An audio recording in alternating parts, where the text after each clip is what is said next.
আসসালামু আলাইকুম প্রিয় দর্শক ও সম্মানিত মাছ চাষি ভাই ও বন্ধুগণ।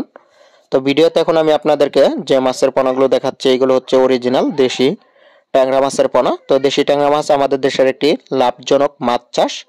আর এই দেশি ট্যাংরা মাছ লাভজনক হলেও চাষে খরচ কিন্তু খুবই কম, অল্প খরচে কিন্তু দ্বিগুণ মুনাফা অর্জন করা সম্ভব এই দেশি ট্যাংরা মাছে। তো দেশি ট্যাংরা মাছ হচ্ছে আমাদের দেশের খাল বিল আগে প্রচুর পরিমাণে পাওয়া যেত, কিন্তু নদী নালা ভরাটের কারণে প্রাকৃতিক বিপর্যয়ের কারণে এখন এই দেশি ট্যাংরা মাছ আমাদের দেশে দেখা মিলছে চাষের মাছ হিসাবে। তো দেশি ট্যাংরা মাছ আপনারা কিন্তু একক অথবা মিশ্রভাবে চাষ করতে পারবেন যে কোনো জলাশয় এবং কি যে কোনো পুকুরের মধ্যেই। তো দেশি ট্যাংরা মাছ চাষ পদ্ধতি একটি লাভজনক মাছ চাষ। ভালোভাবে চাষ করতে পারলে অন্য অন্য মাছের তুলনায় এই মাছ কিন্তু চাষে 2 থেকে 3 গুণ লাভবান হওয়া সম্ভব।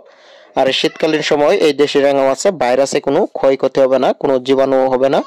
তো যারা আগ্রহী আছেন অরিজিনাল দেশি ট্যাংরা মাছের পোনাগুলো ক্রয় করবেন, অবশ্যই কিন্তু যোগাযোগ করবেন। এখন আমাদের কাছে বড় সাইজের অরিজিনাল দেশি ট্যাংরা মাছের পোনা পাওয়া যাচ্ছে, তো অ্যাভেলেবেল রয়েছে আমাদের কাছে স্টকে।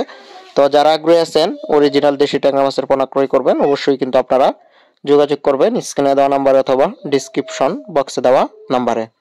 তো দেশি ট্যাংরা মাছের পোনা এখন আমাদের কাছে পাওয়া যাচ্ছে, বা আপনারা দুজি নতুন কার্পো মাছের রেণু পোনা ক্রয় করতে চান, অবশ্যই আমাদের কাছে যোগাযোগ করবেন। বা অন্য অন্য সকল প্রকার মাছের রেণু বা ট্রাইগার তেলাপিয়া বা হাইব্রিড তেলাপিয়া মাছের পোনা এখন আমাদের কাছে অ্যাভেলেবেল পাওয়া যাচ্ছে।